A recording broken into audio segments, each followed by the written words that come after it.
Gloire au Seigneur, gloire à Dieu. Merci Seigneur. Je ne suis pas un visionnaire, loin de là. Mais ce matin, le frère chantait « Quel bonheur quand j'y pense, j'aurai ma maison éternelle ». Et j'aimerais dire, avant de voir cette maison dans le ciel, il faut sous la terre, frères et sœurs, construire une maison spirituelle, gloire au Seigneur. Et ce matin, je n'ai pas eu de révélation, mais j'ai eu dans mon cœur un mot du Seigneur pour introduire mon message. Le Seigneur me disait, Ésaïe, sur la terre, tu construis une maison pour Dieu. Chacun de nous, frères et sœurs, construisent pour Dieu, notre vie chrétienne, une maison pour Dieu, pour faire habiter ceux qui sont perdus. Et mon désir, le Seigneur me disait, tu feras la maison selon le plan de Dieu. Et le plan, frères et sœurs, c'est la parole du Seigneur. Comme Moïse a reçu le plan du tabernacle, nous voulons construire notre maison spirituelle, chacun de nous, selon le plan de la parole du Seigneur. Et moi, j'aimerais que ma maison, la mienne de maison, sur la terre que je construis, j'aimerais que ce soit une maison attirante, une belle maison, qui attire ceux qui sont perdus dehors. Et ma maison, je la construis par mon témoignage. Ce matin, je vous parlais du témoignage, frères et sœurs. C'est mon témoignage qui construira ma maison. Et chaque jour, depuis 20 ans, je construis ma maison. Et chacun de nous, frères et sœurs, jeunes, anciens, frères et sœurs, chacun de nous, chrétiens, on construit tous les jours. Lorsqu'on a compris l'œuvre de Dieu, lorsqu'on est sauvé, lorsqu'on l'aime, on se met à l'œuvre, à la tâche. Et chacun construit une maison pour sauver les autres, gloire au Seigneur. Pas mon témoignage. Et ce matin, je priais dans mon camping, je dis Seigneur, je disais, si je construis une maison, elle sera belle parce que je veux attirer les autres. C'est mon désir.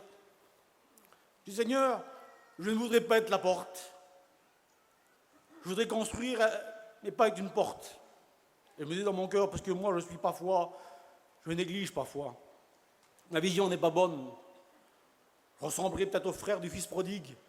Encore lui qui va rentrer, encore elle. Alors je ne voudrais pas que moi, je sois la porte de ma maison. Mais je voudrais que le Christ soit la porte. Lui qui est bon. Lui qui est plein de compassion. Lui qui est plein d'amour. Je voudrais qu'il soit la porte de ma maison pour accueillir tout le monde, gloire au Seigneur. Alors chacun de nous, frères et sœurs, construisent une maison spirituelle, gloire au Seigneur. Et on va lire un texte ensemble en introduction, dans le message. C'est Ésaïe 58, verset 7. Écoutez, quel beau travail qu'on doit faire ensemble, cette belle construction que chacun doit se mettre à l'œuvre, gloire au Seigneur. Partage ton pain avec celui qui a faim, que ce soit matériel ou spirituel, il faut partager, gloire au Seigneur. Et fais entrer dans ta maison le malheureux sans abri, sans asile. Si tu vois un homme, couvre-le. Ne te détrompe pas de ton semblable. Résultat de tout cela, alors ta lumière pointera comme l'aurore. Et ta guérison germera promptement. Ta justice marchera devant toi, et la gloire de l'Éternel t'accompagnera. Amen, gloire au Seigneur. Fais entrer dans ta maison le malheureux sans asile. Et j'aimerais dire, frères et sœurs, que ce n'est pas que pour moi ce matin. Chacun de nous construit une maison spirituelle, et ce matin, je vais vous parler du témoignage. De sur mon cœur, gloire au Seigneur.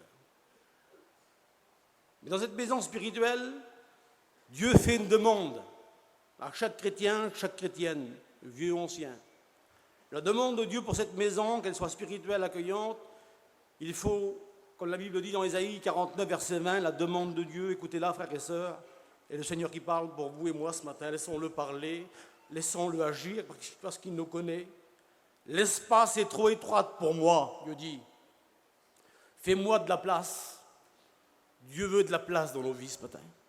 Dans cette maison spirituelle que nous construisons, Dieu veut de la place pour que je puisse m'établir. Et Dieu veut ce matin me prendre toute la place dans nos maisons, frères et sœurs spirituels, gloire au Sauveur. Chacun de nous construit, par leur témoignage, par leur vie chrétienne, une maison spirituelle.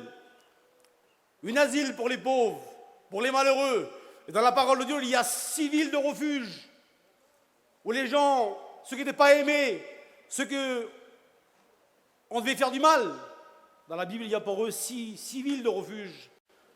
Et soyons que votre maison, que notre maison, soit un asile spirituel pour ceux qui ont froid dehors, pour les malheureux. Mais faisons de la place dans cette maison, on va recevoir, parce que Dieu puisse établir ce matin. Alors je vais commencer par le commencement. Si vous me suivez, on va être bénis ensemble. Parce que j'ai un mot pour tout le monde, gloire au Seigneur. Il y a des conditions. N'ayons pas peur, frères et sœurs, des conditions ce matin. Pour être béni, pour être une bénédiction pour les autres, il faut des conditions. Mais n'ayons pas peur des conditions, parce que Dieu n'est pas celui qui dit « je t'ai appelé, travaille maintenant, débrouille-toi ». Non, Dieu est plus grand que cela. Lorsque Dieu appelle un homme, il lui donne tout ce qu'il faut, parce que Dieu est riche, gloire au Sauveur. Dieu donne ce qu'il demande. Et ce matin, il y a des conditions pour être béni. Je me connais, je vous connais. Puisque je me connais à moi, je vous connais à vous. On a tous le même désir. On veut tous plaire à Dieu. On veut faire son œuvre, des fois maladroitement, mais on veut faire son œuvre. Alors, Marc 3, 13, il dit ce mot-là. Il, concerne Jésus, il appela ce qu'il voulut. J'aimerais vous dire que pour le salut, il y a Matthieu 11, verset 28. Venez à moi, vous tous, et le monde entier est invité au salut. Le pauvre, le riche, la femme, l'homme, le grand, le petit. Tout le monde est invité au salut, gloire au Sauveur. Mais pour le service ou pour le ministère, il y a un choix. Dieu fait un choix. L'exemple, c'est à Samuel 13, 14. L'Éternel s'est choisi un homme selon son cœur. J'ai trouvé David, homme selon mon cœur. Et j'aimerais vous dire, frères et sœurs, sans faire le prophète, j'en suis pas un du tout, mais ceux qui construisent, et ce matin, tout le monde construit, les frères, les sœurs, tous ceux qui construisent dans l'œuvre de Dieu, d'avoir le cœur du Seigneur. J'ai trouvé un homme selon mon cœur, une femme selon mon cœur. Et le cœur de Dieu, c'est l'amour. Dieu est amour, gloire au Sauveur. C'est du cœur de Dieu qu'est sorti l'amour. Et j'aimerais dire que pour cette maison soit spirituelle, pour que cette maison attire les autres, il faut construire selon le cœur de Dieu, par amour, gloire au Sauveur. Et je vous rappelle ce matin, nous sommes appelés, chacun de nous sommes appelés à servir. Nous sommes sauvés pour servir. Peut-être que certains l'ont oublié, mais chaque chrétienne parmi nous, le diacre, le pasteur, la sœur, le frère, est sauvé pour servir. Parce que Dieu a besoin de nous. 1 Thessaloniciens 1,9, il est dit ce mot-là, vous êtes convertis à Dieu pour servir le Dieu vivant et vrai. Et si nous sommes convertis à Dieu, frères et sœurs, c'est pour le servir. Je m'excuse de l'expression que je vais prendre, on n'est pas là pour se rouler les pouces. Et je pense que si Dieu n'aurait pas besoin de l'homme sur la terre, alors je pense que Dieu aurait fait comme Enoch. Chaque chrétien est monté au ciel. Mais si on est encore là, parce que Dieu a besoin de nous sur la terre, nous sommes les instruments de Dieu. Il faut que chaque chrétien le considère dans son cœur. Nous sommes sauvés pour servir. Est-ce que tout le monde peut servir, mon frère? Oui, mon frère et sœur. Je réponds à la parole du Seigneur. Pour les sœurs, j'ai lu hier soir dans la Bible ce texte, parce que des fois, on dit que c'est que les pasteurs qui servent, ou que les frères. Mais il est dit pour les sœurs, ce mot, je vais le dire ça à mes sœurs. Luc 2, 37. Une vieille sœur, elle s'appelait Anne. Elle servait Dieu nuit et jour dans le jeûne et la prière. Les sœurs, êtes aussi engagées à servir le Seigneur dans le jeûne et la prière. Jeûner et prier, c'est servir le Seigneur. Et chaque sœur peut se mettre à l'œuvre ce matin pour servir le Seigneur. Et j'ai trouvé un texte pour les jeunes garçons, les jeunes filles parmi nous, les jeunes garçons plutôt. 1 Samuel 2, 11. Et l'enfant fut au service de l'Éternel. Nos sœurs peuvent servir. Et nos sœurs peuvent dire Amen. Nos jeunes garçons, ceux qui sont inutiles parfois, ceux qui ont 12, 13, 15 ans, 18 ans, eux aussi peuvent être au service de l'Éternel, comme le jeune Samuel était au service de l'Éternel. Il aidait le sacrificateur, Élie. Gloire au Seigneur. Nos jeunes filles, il y a parmi nous de jeunes filles ce matin, gloire au Seigneur. Et j'aimerais dire aussi à nos jeunes filles qui peuvent servir le Seigneur aussi. On n'est pas négligé dans l'œuvre de Dieu. Des fois, l'homme nous néglige sur la terre, mais Dieu prend soin de nous.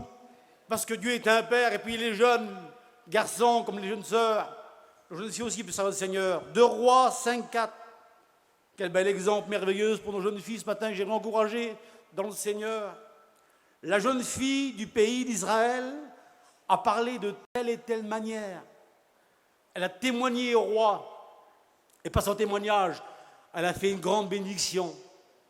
Les jeunes filles parmi nous peuvent aussi rentrer dans le service du Seigneur. Chacun de nous peut servir le Seigneur. Et lorsqu'on est appelé par le Seigneur, il appelle ceux qui le veulent. Et j'aime dire que lorsqu'on a appelé, on ne reste pas à notre place. Lorsqu'il appelle, on vient vers lui. Et le texte dit, il appela et il vint près de lui. Frères et sœurs, lorsqu'on a appelé par le Seigneur, et chaque chrétien est appelé par Dieu.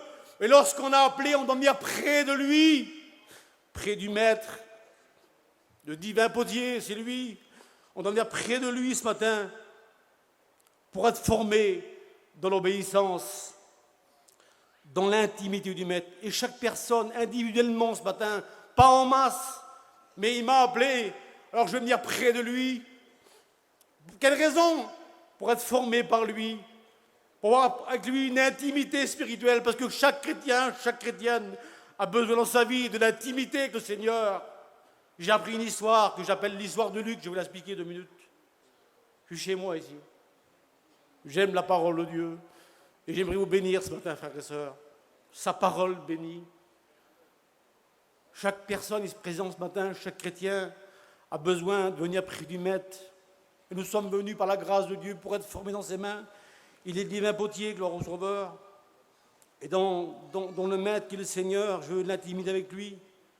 Et l'histoire de Luc, c'est le pasteur, c'est une vraie histoire. Un pasteur sédentaire qui avait un bureau dans sa maison. Et il avait un garçon qu'on appelait Luc, l'histoire dit. Et le pasteur qui travaillait dans son bureau tous les matins pour la parole de Dieu, le garçon, le petit venait devant la porte de son père, il frappait. Oui, fils, honte. Le petit venait et il demandait, papa, donne-moi un stylo. Le petit sortait dehors et puis 5 minutes plus tard, oui, honte, mon fils. Papa, je voudrais une feuille. Et le petit par jour venait 20 fois dans le bureau de son père pour réclamer des choses. Parce qu'on est comme ça aussi, nous on réclame beaucoup de choses à Dieu. Et l'histoire dit qu'un jour, le petit aussi frappait, et il a rentré dans la maison, dans le bureau de son père, et s'est assis auprès du bureau de son père. L'histoire dit qu'est vrai. Et chaque fois, le petit demandait des choses. Alors le père est habitué au petit qui demandait des choses. Et cette fois-ci, le petit ne demandait rien. Et ça tracassait le cœur du père. Le père disait dans son cœur, mais ce petit-là, je crois qu'il dit à moi, il me demande des choses, et je lui donne ce qu'il me demande. Et là, il ne demande pas pourquoi. Et ça tracassait le père. Et le père lui a dit, mon fils, cette fois-ci, qu'est-ce que tu veux, mon fils? Et le petit a répondu, mon père, cette fois-ci, je veux rien. Ta présence me suffit, mon père. Alors, gloire à Dieu, venons demander, parce qu'il est riche. Il est marqué, demandez, vous recevrez. Et nous sommes parfois des mendiants, et gloire à Dieu, Dieu aime ces enfants qui demandent. Et parfois, il est bon de venir pour rien, pour sa présence, pour l'intimité avec le Seigneur, parce qu'il nous forme. Il est le divin potier, gloire au Sauveur, c'est lui le potier. Et le conseil de Jérémie, celui-ci, Jérémie 18, 2, lève-toi et descends dans la maison du potier. Et nous sommes appelés à nous lever ensemble ce matin, frères et sœurs de notre foi. Et la Bible dit, voici, comme l'argile est dans la main du potier, ainsi vous êtes dans ma main. Et chaque frère, chaque sœur, chaque jeune est dans la main du divin potier. Et c'est lui qui nous forme à l'école de Dieu. Lorsque nous sommes venus vers lui, il nous forme. Dans ses mains, la Bible dit au verset 4, le vase qu'il faisait ne réussit pas. Il en refit un autre, tel qu'il voulait trouver bon de faire. Laissons Dieu nous manier, frères et sœurs. Dit-on pas à Dieu, Seigneur, fais-moi un vase d'estal dans un globe où on ira. Non, laissons Dieu. La gloire n'est pas un homme, mais la gloire est à Dieu. Que nos vies servent à le louer, à le glorifier, gloire au Sauveur. Nous sommes ensemble dans les mains de Dieu, du potier divin. Et je voudrais vous dire que Dieu forme. Et lorsqu'il forme, Dieu dans la formation, Dieu fait 2 choses. Pour tout le monde, il le fera. Il ôte. Dans la masse d'argile, qui est de l'argile, on y a souvent, on appelle ça des scories, des petites pierres qui peuvent blesser le potier ou notre vie, et ça nous gêne. Et ce matin, le divin potier que le Seigneur, pour chacun de nous, voudrait ôter. Ôter ce qui nous gêne, ôter ce qui lui gêne. Laissons-le agir ce matin. Laissons-le, nous sommes sur le tour spirituel et notre vie dans ses mains ensemble. Il fera ce qu'il voudra de nous. Un vase d'honneur ou un vase vil, mais laissez-le travailler dans nos vies ensemble. Dieu ôte ce qui gêne. Et lorsque Dieu ôte ce qui gêne, alors Dieu fait autre chose. Il remplace par des bonnes choses. Je sais que dans mon cœur, le mien de cœur, sur ma vie, il y a des choses qui lui gênent encore. Et j'aimerais lui demander ce matin qu'il ôte, qu'il travaille dans ma vie. Même si ça me blesse, même fait du mal. Mais j'aimerais qu'il travaille dans ma vie encore ce matin sur des impotiers comme dans la vôtre. Et qu'il ôte ce qui lui gêne pour ajouter des bonnes choses. Parce que Dieu, lorsque Dieu ôte, il donne des bonnes choses. Parce que Dieu est fidèle, gloire au Sauveur. Dieu est bon, gloire au Sauveur. Et il vint près de lui à l'école. Nous sommes venus à l'école de Dieu ce matin pour apprendre sa parole. Et le psaume, c'est Job qui dit ça, Job 36, 22. Dieu est grand par sa puissance. Qui saurait enseigner comme lui? Et chaque matin, la parole de Dieu nous enseigne. Le Christ nous enseigne parce que Dieu est le plus grand des enseignants. Il enseigne nos cœurs, gloire au Sauveur. Et j'ai marqué hier soir, Dieu fait un reproche à Israël. Il doit le mettre, il a le droit de faire ce qu'il veut. Et le reproche, c'est celui-ci, Osée 4, 6, écoutez-le, c'est merveilleux. Mon peuple se meurt, mon peuple est détruit, faute de connaissance. J'aimerais dire, lorsqu'on est pauvre spirituellement, on ne peut pas enrichir des autres. Lorsqu'on est riche, on enrichit, gloire au Sauveur. Et j'aimerais dire ce petit mot qui est sur mon cœur. Sera pauvre qui veut l'être. Vous comprenez, frères et sœurs? Sera pauvre qui veut l'être. Et sera riche qui veut être riche dans la parole de Dieu. Sa parole est un trésor. Elle renferme des bénédictions pour nous. J'étais pauvre, mais il m'a enrichi. Nous étions pauvres sans le Seigneur avant. Nous sommes devenus des riches dans le Seigneur. Mon peuple se meurt, faute de connaissance. Souvent de fois on dit que le pasteur connaît, c'est bien. Mais chaque chrétien, chaque chrétienne, frères et sœurs, est appelé à découvrir la parole de Dieu, être enseigné par lui à l'école de Dieu, gloire au Sauveur. Je suis riche en Dieu, gloire au Sauveur. Le psaume 65, verset 10, il dit comme ça, les ruisseaux de Dieu, amen, ils sont pleins d'eau ce matin. Venons boire, frères et sœurs, venons désaltérer près du Seigneur. Une promesse pour vous et pour moi, 2 Corinthiens 9, 11. Vous serez enrichis à tout égard. Pas qu'une partie, chacun de nous ce matin doit être enrichi du Seigneur à tout égard, à tout niveau spirituel. Dieu ce matin va enrichir parce que Dieu est riche, amen. Les cieux des cieux ne peuvent le contenir. Il appelle les choses qui ne sont pas, elles deviennent parce qu'il est Dieu. Et ce Dieu-là qu'on sert ensemble, Dieu qui veut qu'on soit riche, gloire au Seigneur, notre Dieu puissant, gloire au Sauveur. Il appelle au service. Nous sommes venus près de lui pour la formation. Marc 3, 14. Et on établit 12 pour les avoir avec lui. Parce que lorsqu'il appelle, lorsqu'on vient vers lui, il nous veut pour lui, Seigneur. Gloire à Dieu. Pour quelle raison? La raison, c'est verset 15. Pour les envoyer prêcher avec le pouvoir, le message de Dieu et la puissance de l'évangile. C'est l'ordre établi. C'est l'ordre établi, acte 26, 17. Je t'ai choisi, je t'envoie. Et j'aimerais dire par la foi, ce n'est pas des mots, c'est les vrais mots de la parole du Seigneur, que chaque chrétien ici présent, chaque chrétienne a été choisi par Dieu pour une raison, pour être envoyé. Tout le monde sera pas sur l'estrade, on le conçoit bien, mais chacun de nous, comme cette femme Anne dans le temple, elle louait jour et nuit le Seigneur, comme le jeune Samuel au service de Dieu, comme cette petite jeune fille qui rend des témoignages dans un pays étranger, parmi les ennemis, et chacun de nous est choisi pour être envoyé, gloire au Sauveur. Je vais vous parler un peu des disciples 2 minutes. Les 12 apôtres de l'agneau, c'est eux ce matin qui sont concernés par l'histoire que je parlais, parce que moi, mon désir ce matin, c'est parler du témoignage qu'on a à rendre. Le mien, premièrement, ma maison que je construis. J'aimerais dire que les 12 apôtres du Seigneur, de Jésus-Christ, apôtres de l'agneau, ont rempli des conditions. 4 conditions pour être apôtre de l'agneau. Que j'aimerais venir sur le terrain des apôtres. Il faut comprendre quelque chose.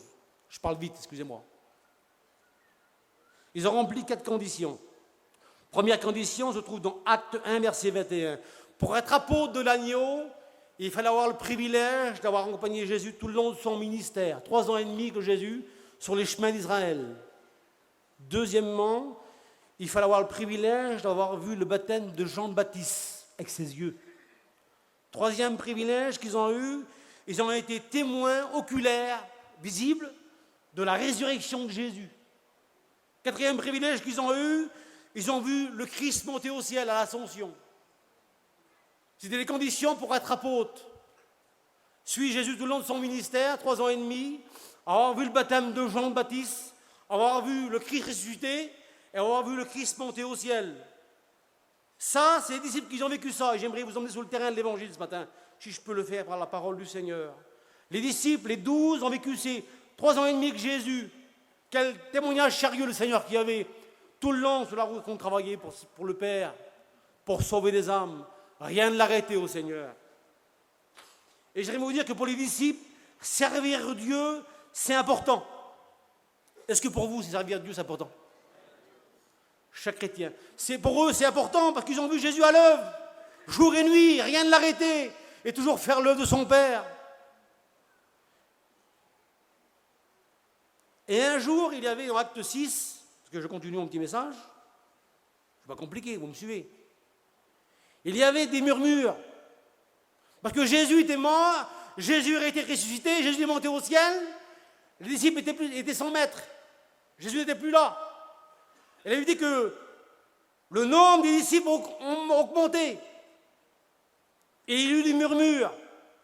Il dit que les élites c'était des juifs de la diaspora, murmurèrent contre les apôtres. Elle disait que leurs veuves étaient négligées. Écoutez la Bible. Et les 12 apôtres convoquèrent tous les disciples. Donc je vous parle des disciples, des apôtres, pour venir à mon témoignage que je vais vous parler ce matin. Les disciples dirent, et vous sachiez, frères et sœurs, que lorsque le Christ est monté au ciel, il y avait en Israël des veuves, des orphelins. Et les disciples faisaient le ménage dans le temple. C'est eux qui prenaient soin de la veuve et de l'orphelin. Mais il y avait tellement de travail à faire, il y avait tellement de chrétiens qui se donnent au Seigneur, que les disciples ont dit ce mot-là dans Acte 6, verset 2, « Frères, il n'est pas convenable que nous laissions la parole de Dieu pour servir aux tables. » Les disciples ne voulaient plus négliger la parole de Dieu pour servir aux tables.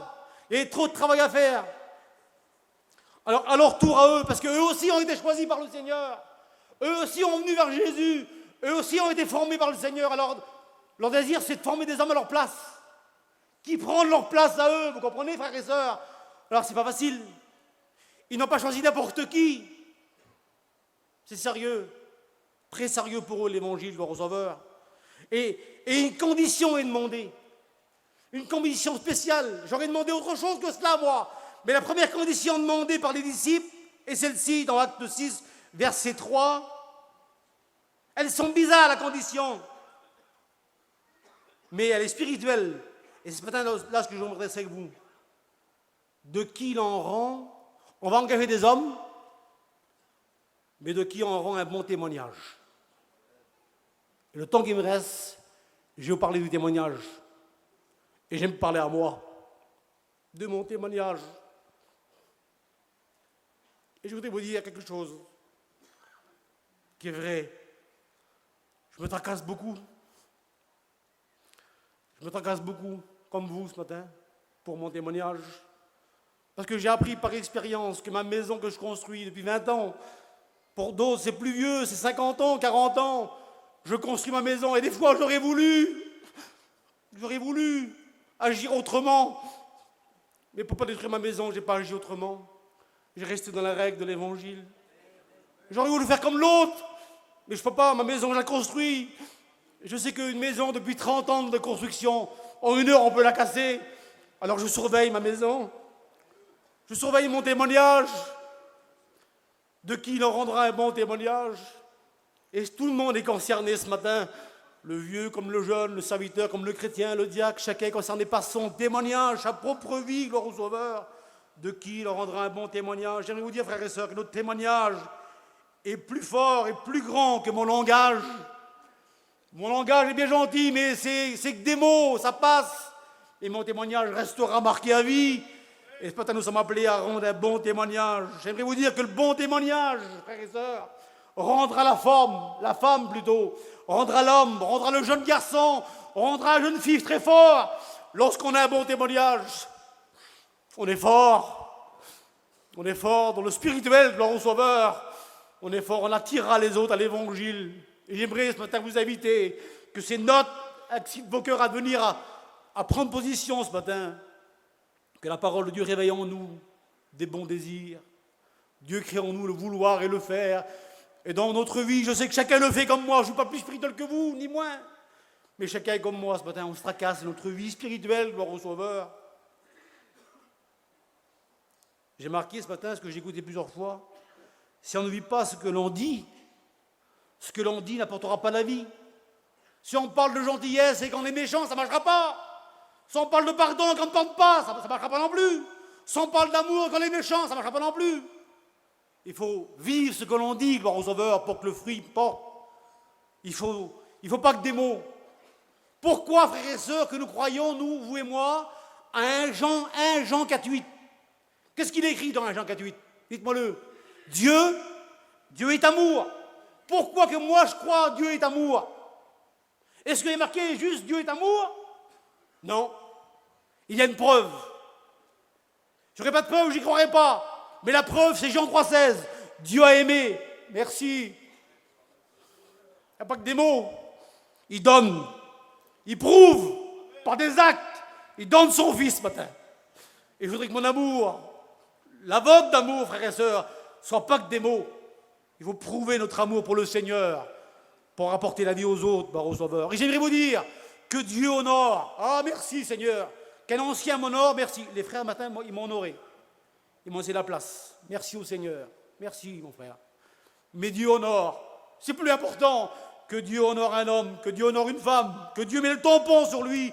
Et Dieu honore ceux qui vivent un bon témoignage. Hébreux 2,4. Et Dieu appuya leur témoignage. Ah, que c'est beau, Seigneur. Qu'un homme dit, mon frère, c'est bien, t'as bien agi. Mais que Dieu m'honore, c'est mieux. Et Dieu appuya leur témoignage par des signes, des conversions, par des prodiges, les morts ressuscités, et par des miracles, les aveugles voyaient. Lorsque les disciples prêchaient, par leur bon témoignage, Dieu appuyait leur témoignage.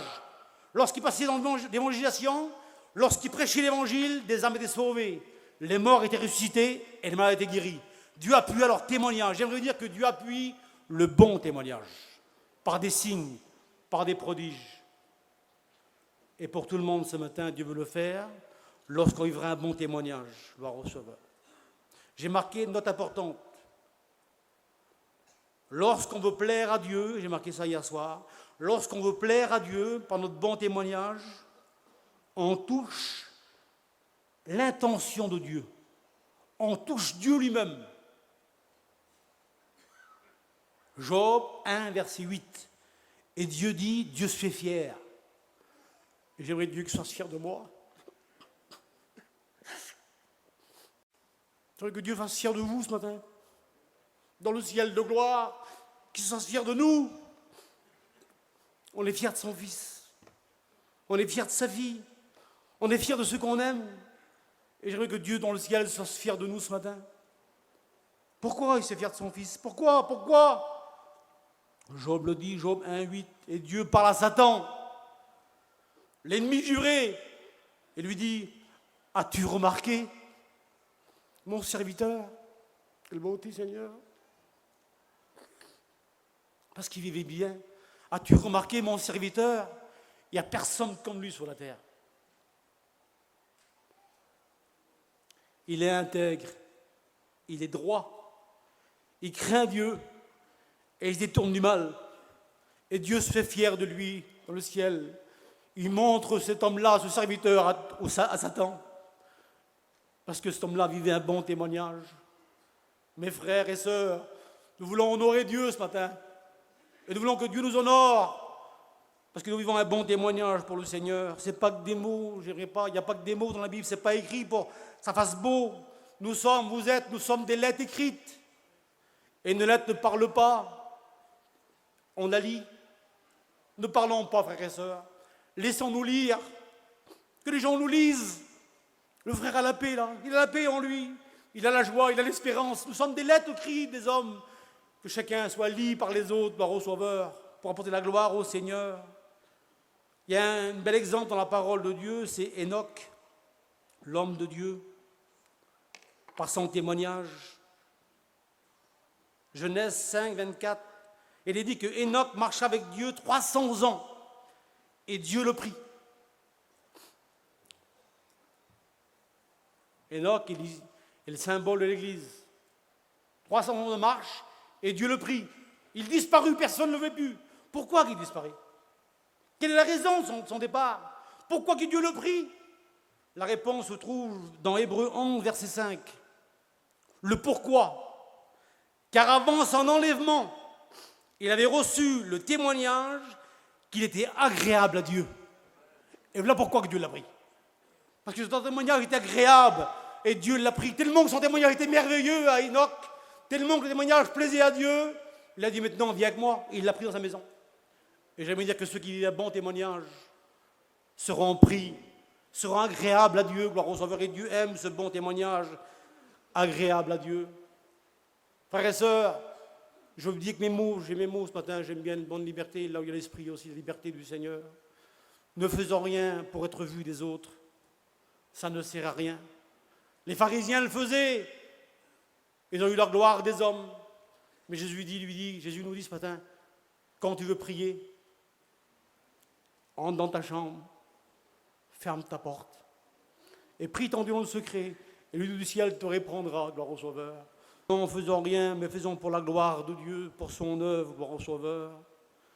Il y a un homme dans la Bible qui m'a toujours intéressé, tout m'intéresse dans la parole de Dieu, mais cet homme-là est pour moi un exemple merveilleux. Ah, j'aimerais lui ressembler. On doit, par la grâce de Dieu, et avec beaucoup d'efforts, vivre un exemple comme lui. Vivre cette vérité-là, parce que la vérité de la Bible, si c'est écrit, c'est parce qu'on peut le faire. Tout est écrit pour notre instruction. Il y a un texte qui me chiffonne, excusez-moi, mais qui me tracasse dans la Bible, moi. Je vous ai toujours dit, j'arriverai pas à le vivre. Ayez en vous, ayez en vous les sentiments qui étaient en Jésus-Christ. Mais ça, pour moi, c'est pas possible. Mais si Paul l'a écrit, c'est possible. Mes frères et sœurs, c'est possible de réaliser les plans du Seigneur lorsqu'on veut le faire. Le prêteur a dit, fais de moi, Seigneur, un instrument. Fais de moi, Seigneur, un vaillant soldat. Mes frères et sœurs, mais Dieu veut tout de nous. Mais Dieu veut tout donner pour nous, là. Mais nous, on ne va pas prendre des fois. Mais Dieu veut tout. Dieu veut des bonnes choses, les enfants. Il est prêt à donner tout. Il faut vouloir le prendre, par un sauveur. Je continue, je reviens à mon homme. Je reviens à Jean-Baptiste. Que chacun lui ressemble ce matin. Les frères, les sœurs, les pasteurs, les diacres. Son exemple est merveilleux. Jean 5, 35. Il est dit de lui, ce mot-là. Si vous ne vous tracassez pas, moi je me tracasse toujours. J'aimerais lui ressembler. Il est dit de lui, on aimait passer 1 heure en sa présence. Ah Seigneur, que c'est beau ça. Que chaque pasteur le désire. Que chaque chrétien le désire. Que chaque chrétienne le désire. Que les gens aiment notre présence. Comme un feu qui réchauffe ceux qui ont froid. Comme un feu qui éclaire ceux qui sont dans les ténèbres. Que votre vie, que ma vie éclaire, comme Jean-Baptiste. On est passé 1 heure en sa présence. Et pourquoi Jean-Baptiste? Il avait rien de spécial, Jean-Baptiste, à part qu'il était cousin de Jésus. Mais qu'est-ce qu'il avait de spécial? La Bible dit, on parle de lui. Il avait rien de spécial. Il n'est même pas une église. Il n'est même pas un chapiteau comme nous, là. La Bible dit qu'il prêchait dans le désert. Et dans le désert en Israël, je suis allé, moi, comme plein de frères et sœurs. L'été, le jour, il fait 40 degrés de chaleur. Et le soir, il fait très froid. Et lui, son église, c'était le désert. Bizarre. Il est habillé de poils de chameau. Il n'aime pas un beau costume. Excusez-moi du mot que j'ai employé ce matin. Que Dieu me pardonne peut-être. Mais peut-être que Jean-Baptiste, l'odeur doit être forte. Des poils de chameau. C'est pas attirant, des poils de chameau. La mauvaise odeur, c'est pas attirant. Il se nourrissait de miel sauvage et de sauterelles. Il n'y a rien de bien, Jean-Baptiste. Il n'est pas d'église, il n'est pas de beaux habits, il n'est pas de nourriture. Et pourtant, ce homme-là, lui. Sa présence faisait du bien aux gens. Les gens de Jérusalem, les gens des petits villages qui étaient dans leur maison, se dérangeaient, quittaient leur maison pour aller dans le désert, l'écoutaient prêcher à ce homme-là. Mais pourquoi? Quelle est la raison, Seigneur, qu'on lui ressemble, frères et sœurs? Pourquoi qu'il a tiré les gens, Jean-Baptiste? Il y a un secret. Ben, le secret dit la parole du Seigneur. Il brillait avec les grands et il luisait avec les petits. Jean-Baptiste se mettait à la portée de tout le monde. Il n'écrasait personne. Il était grand avec les grands parce qu'il affrontait le roi. Et lorsque les petits venaient vers lui, il bénissait les petits. Et c'est pour ça que les gens aimaient Jean-Baptiste. On est passé une heure en sa présence. Il est l'exemple du Seigneur. Des paroles de grâce sortaient de sa bouche. Jamais homme n'avait parlé comme lui. Il attirait les foules à lui. J'aimerais, pour moi ce matin, parce que je prêche pour moi, mais je prêche aussi à mes frères et sœurs, que notre vie, frères et sœurs, que notre maison, que ma maison, que votre maison attire les autres. Il y a des maisons en rente, des maisons, des campings, où on se sent bien dedans. On se sent dans la paix du Seigneur. Il y a d'autres maisons où on ne se sent pas bien dedans. Que ma maison soit une maison qui accueille, mon témoignage qui accueille, gloire au Sauveur. L'apôtre Paul conseille, et c'est un homme d'expérience, l'apôtre Paul, comment attirer des âmes au Seigneur. C'est important. Ça m'intéresse, ça ne vous intéresse pas, frères et sœurs? Comment sauver les autres? C'est mon désir, c'est votre désir. 1 Timothée 4,16. Écoutez ce qu'il dit. Veille sur toi-même. Il ne dit pas, Paul, veille sur les autres. Parce que c'est facile de veiller sur les autres. Hein. Non, veille sur toi-même. Ça veut dire veille sur ton témoignage. Surveille-toi, que chacun de nous ce matin le fasse. Surveille ton témoignage. Apocalypse 16, 15. Heureux celui qui veille et qui garde ses vêtements blancs ce matin. Nous sommes heureux lorsqu'on veille sur nous-mêmes, sur notre vie, le receveur, pas sur les autres. Le psaume 39, 2 dit ça, David a dit ça. Je veillerai sur mes voies, de peur de pécher par ma langue. Je mettrai un frein à ma bouche. Je ne vais pas entrer en détail ce matin, mais il faut que chacun surveille, frères et sœurs. Comme l'homme de Dieu, je mettrai un frein à ma bouche.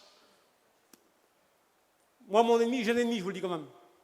Satan est mon ennemi, mais mon ennemi est aussi mon corps. Il me fait la guerre, frères et sœurs. Et je le combats avec la force de Dieu. Je veux faire comme Paul, je traite durement mon corps. Parce que je sais qu'il n'aime pas les choses spirituelles, le corps. Je le tiens assujetti comme un cheval, vous savez, là, je le tiens, en bride. Parce qu'on s'en laisse aller le cheval, là. Et c'est vrai, nos corps, parfois, si on laisse aller, si on écouterait le corps, on ne serait pas spirituel. Si on écouterait le corps, on serait tous chez nous, on dormir. Mais gloire à Dieu, on a fait comme Paul, on a passé la boue, sous l'eau. On veut entendre la parole de Dieu. Nous ne voulons pas que notre corps nous domine, mais que la parole de Dieu nous domine ce matin, gloire au Sauveur. Veille sur toi-même. Comment faire, Seigneur? L'homme de la Bible a fait comme ça, écoutez. Est entré en lui-même. Merci à Dieu. Il a entré en lui. Et lorsqu'on entre en nous, on ne regarde pas les autres, le cousin, la voisine. Non, c'est personnel ce matin. Je veille sur ma vie. Je veille sur mon témoignage, sur le mien de témoignage. Parce que salut personnel, gloire au Sauveur. Lorsqu'on lit la parole de Dieu, le dimanche matin, 1 Corinthiens 11, 28, que chacun s'éprouve soi-même. Du haut de l'estrade, frère et sœur, pour moi c'est facile de vous regarder là. Mais la Bible ne dit pas de vous éprouver à vous. Que chacun s'éprouve soi-même, c'est personnel ce matin. Et ce matin, je dois m'éprouver moi-même, gloire au Sauveur. Je tiens mon corps assujetti. Je me surveille, gloire au Sauveur. Je surveille ma vie. J'ai lu hier soir la parole de Dieu et j'ai vu ce texte, la parole du Seigneur, Jean 21, 22. Il dit qu'un jour, Pierre avait entendu qu'il devait mourir d'une telle façon. Et Pierre était tracassé par cela. Et de loin, il est venu le disciple que Jésus aimait, c'était Jean-Baptiste. Et puis Pierre, pour être tranquille, a dit, mais lui, Seigneur, là, qu'est-ce qui va arriver à lui, là? Et Jésus lui a dit, lui que t'importe, toi, viens et suis-moi. Alors je vais vous dire, mes frères et sœurs, ce matin, que Dieu transforme ce mot en bénédiction pour vous ce matin. L'autre que t'importe. Toi, suis-moi. Toi, engage-toi. Parce qu'on se dit, Seigneur, mais l'autre là-bas a pris pâle. Mais l'autre, elle ne jeûne pas, Seigneur. L'autre, elle donne pas sa dîme, Seigneur. Jésus te dit ce matin, l'autre que t'importe. Toi, donne ta dîme. Toi, engage-toi. Toi, spirituel, l'autre que t'apporte, toi, viens et suis-moi, gloire au Sauveur. Nous sommes appelés à suivre le Seigneur. Le bon témoignage, mes frères et sœurs, on ne le fait pas comme on veut.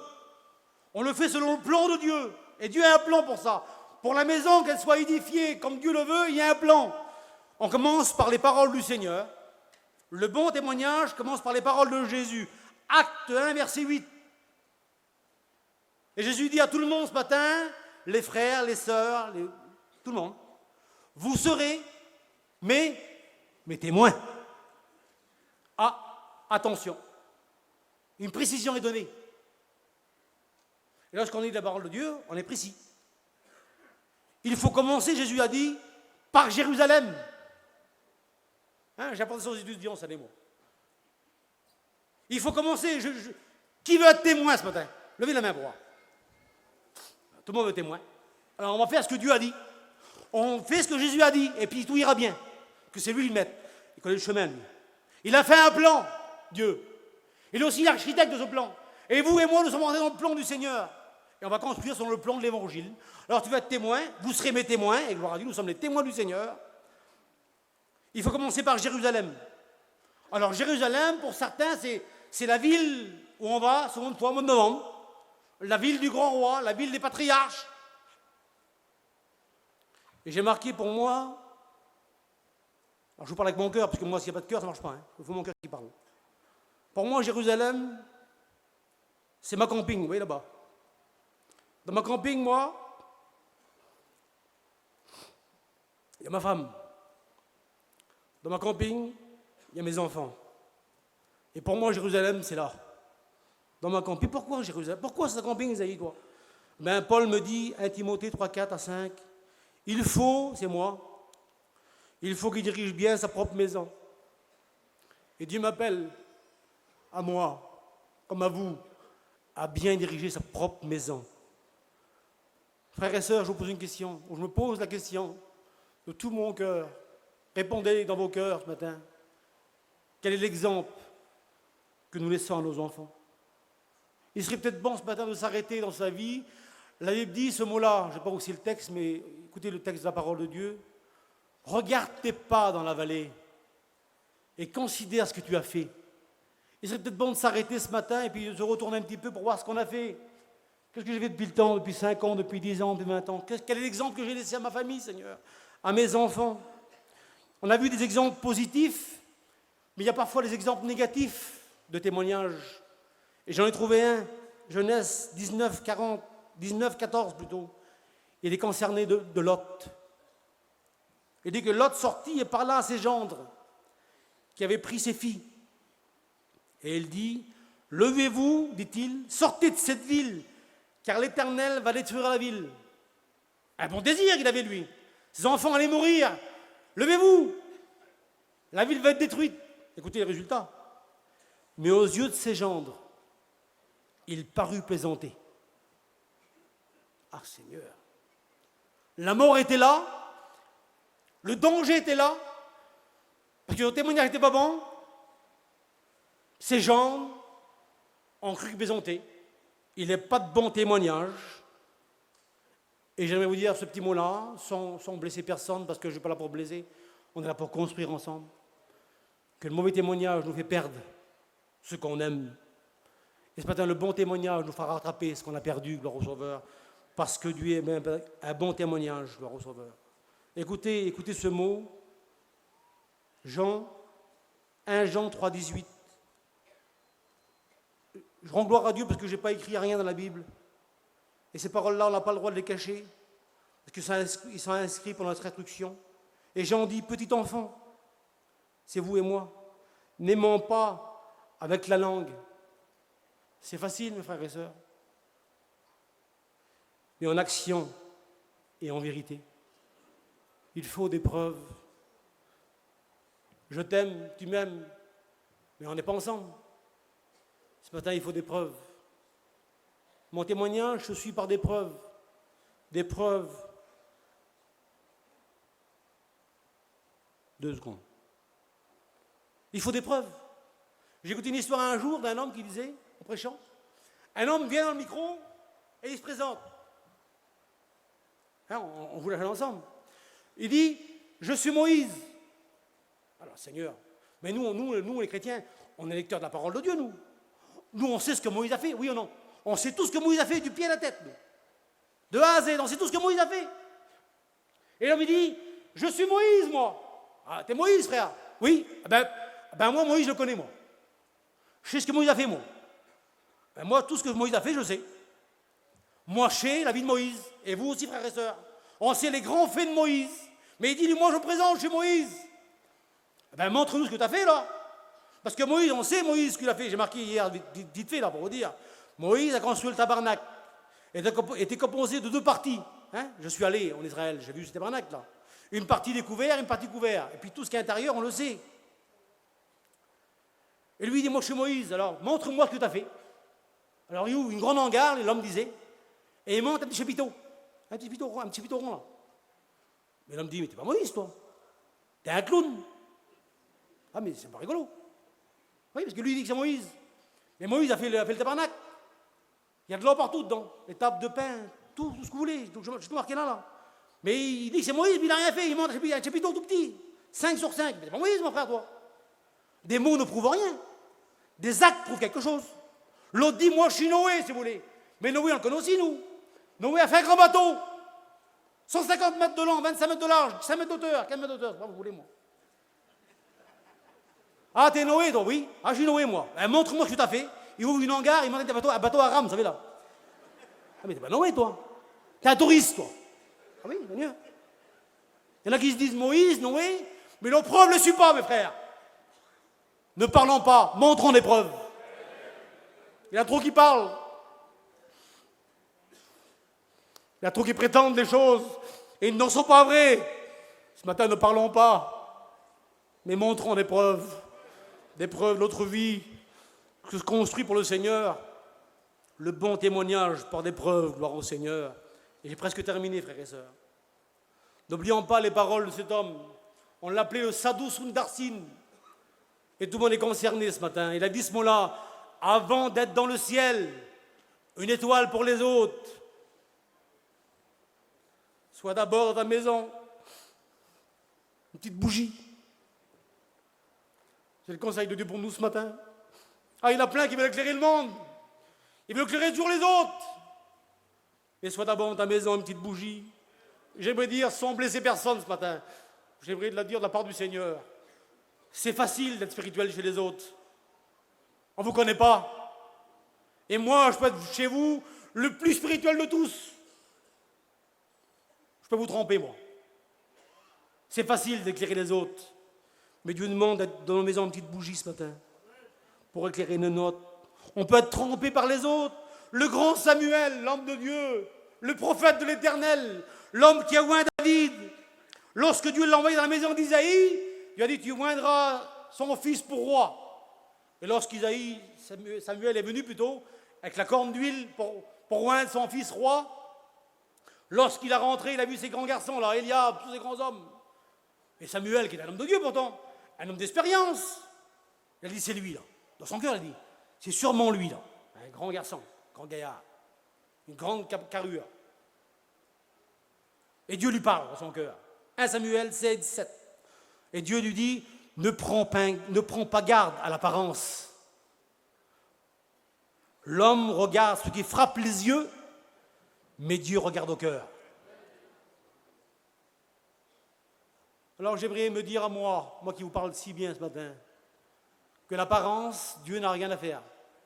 Dieu veut des hommes vrais ce matin, des femmes vraies.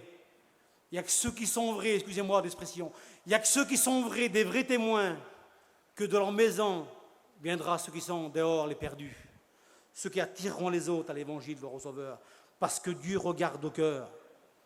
Nous sommes, mes frères, je termine. Je reviens à ma maison. Tu seras témoin, Isaïe, c'est moi, Isaïe. Mettez votre nom, mettez tous votre nom. Ceux qui veulent le faire, le font ce matin dans la foi. parce que Dieu matin veut nous bénir par ce mot de l'Évangile. Dans ma maison, à Jérusalem, Jésus a dit sur moi, Isaïe, tu seras témoin à Jérusalem. C'est le numéro 1 de ta vie. Alors moi je sais, parce que je sais quelque chose, je vais vous le dire. Je vais essayer de ne pas pleurer. Dans ma maison, moi, qui mieux que ma femme me connaît? Dites-moi la vérité dans le Seigneur. Vous ne me connaissez pas, vous?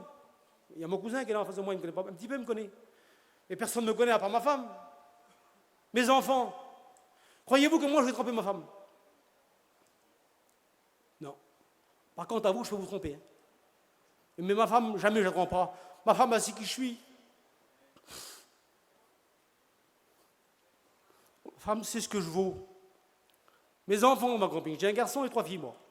Ils savent qui je suis. Ils savent que je suis un plaisantin ou que je suis un homme de Dieu, ils savent tout. Alors Jésus m'a dit, Isaïe, tu seras témoin à Jérusalem. Gagne ton foyer avant. Gagne ta maison. Lorsque tu auras gagné ta maison, Isaïe, vous savez, il ne faut pas que ma femme dise à toi ou mes enfants, mon mari, quel homme. Ça ne sert à rien, ça. Mais dans leur cœur, au fond de leur cœur. Quel beau désir, Seigneur. Je ne demande pas qu'ils disent, mais dans le fond de leur cœur, que ma famille chez moi, les miennes, disent au fond de leur cœur, c'est mon père, lui, là-bas. Et mon père, c'est l'homme de Dieu. Et ma femme dise, c'est mon mari. Et mon mari, c'est l'homme de Dieu.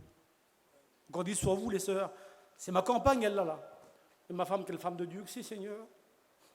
Et lorsqu'on aura gagné ce pays, lorsqu'on aura gagné Jérusalem, ça va être facile d'aller l'autre part. Mais si on n'a pas gagné Jérusalem, comment on les fait quand on va en Samarie, en Judée, on ne pourra pas y aller. Alors ce matin, soyons des bons témoins. Mais commençons à Jérusalem. Commençons dans nos campings. Gagnons notre campagne. Gagnons nos maris. Gagnons nos enfants, gloire au Sauveur. Et le bon témoignage, c'est comme ça, gloire au Sauveur. Et j'aimerais me dire que si j'ai gagné Jérusalem, qui est ma maison, je pense que ce sera facile d'aller en Judée. La Judée, c'est la famille. Ensuite, je pourrai aller en Samarie, voir les étrangers. Ensuite, je pourrai aller dans le monde, parce que j'ai gagné Jérusalem. Je vous conseille, je me conseille à moi. Et je le fais tous les jours. Dieu sait dans le ciel que c'est vrai. Tous les jours, j'essaye de construire. Je n'ai pas tout ce que l'autre a, mais ce n'est pas grave. Lorsqu'on aime, rien ne compte. Et j'aime Dieu. Et je veux lui plaire. Et je veux construire pour lui. Je veux construire ma maison, mon propre témoignage. Je veux que ma maison se finisse. Avant d'avoir une maison dans le ciel, où je la verrai un jour sur la terre, je veux que ma maison abrite les autres. Par mon témoignage. Et la Bible dit dans 2 Corinthiens 10, verset 18, ce ne sont pas ceux qui se recommandent eux-mêmes qui sont approuvés de Dieu, mais ce sont ceux que Dieu recommande. Et j'aimerais que chacun de nous ce matin prenne ce mot en considération. J'ai que ce mot-là à vous dire. N'oubliez que plein de choses, ça votre tracas peut-être, mais que le bon témoignage soit le primordial dans votre vie. Parce que nous savons, j'ai peur des mots parfois, j'ai peur de blesser quelqu'un. Mais nous savons, nous serviteurs de Dieu, nous chrétiens, nous chrétiennes, que des fois des gens passent derrière un micro. Prenez pas ça en mal, prenez ça en bien plutôt qu'autre chose. Il y a des gens qui passent derrière un micro et puis ils parlent des heures et puis on sent que ça ne va pas, il n'y a pas de vide dedans. Ils ne vivent pas ce qu'ils disent. Il y a des frères et sœurs qui montent derrière le micro, ils disent 2 petits mots et l'église est bénie. Parce qu'ils vivent ce bon témoignage. Alors parlons moins plutôt, mais vivons mieux. Nous sommes des chrétiens, pourquoi se lamenter? Pourquoi dire, nous sommes des chrétiens, on vient chaque année à Jérusalem, ici, à Gien, chaque année on va aux conventions, on suit le Seigneur. Prenons position ce matin. Il y en a peut-être qu'on négligeait ce témoignage. Parce qu'il y en a, vous savez, il y en a certains, je crois que j'ai fini, je n'ai pas fini. Il y en a certains que, vous voyez la bouteille, elle est là. Et la mettre là, certains n'osent pas, ils ont peur de toucher le témoignage. Mais il y en a qui s'en foutent, hein. Il y en a qui jettent tout en l'air comme ça. Ils s'en foutent du témoignage. Mais il y en a certains, pour eux, toucher une tête d'aiguille, c'est important pour eux. Ben, veillez sur votre témoignage. Soyez vigilants, veillez pas les autres, hein. Surveillez-vous vous-même. Et lorsqu'on veille sur soi-même, lorsqu'on prend garde à notre vie, étant entré en lui-même, il n'a pas vu les autres, il s'avère à lui personnellement ce matin, et que chacun de nous ce matin, les frères, les sœurs, les jeunes, chacun est appelé à construire dans le service de Dieu, être dans le même service, pas que les pasteurs, mais chacun de nous doivent construire, mais pour construire dans le plan de Dieu, il faut vivre ce bon témoignage. On ferme nos yeux ensemble. Je vais le faire dans la liberté. Ceux, jusqu'à là, qui n'ont pas compris que le témoignage est important, qui ont négligé ce témoignage, j'ai prié pour eux ce matin. J'ai prié pour que Dieu réveille en eux une conscience spirituelle. Pour que, Seigneur, c'est vrai, ce matin tu m'as parlé, je n'ai pas compris ce témoignage, c'est important que ça. Si les frères voudraient se lever à leur place, gentiment, dans la paix du Seigneur, je vais prier pour eux. Merci pour ceux qui se lèvent, doucement, on ferme nos yeux ensemble. Personne ne regarde personne, ce matin nous sommes tous devant Dieu. Mais si peut-être tu as considéré que le témoignage est grand, et que tu as négligé ce témoignage, peut-être tu te le rappelles par la parole de Dieu, et Dieu crée en nous le vouloir et le faire.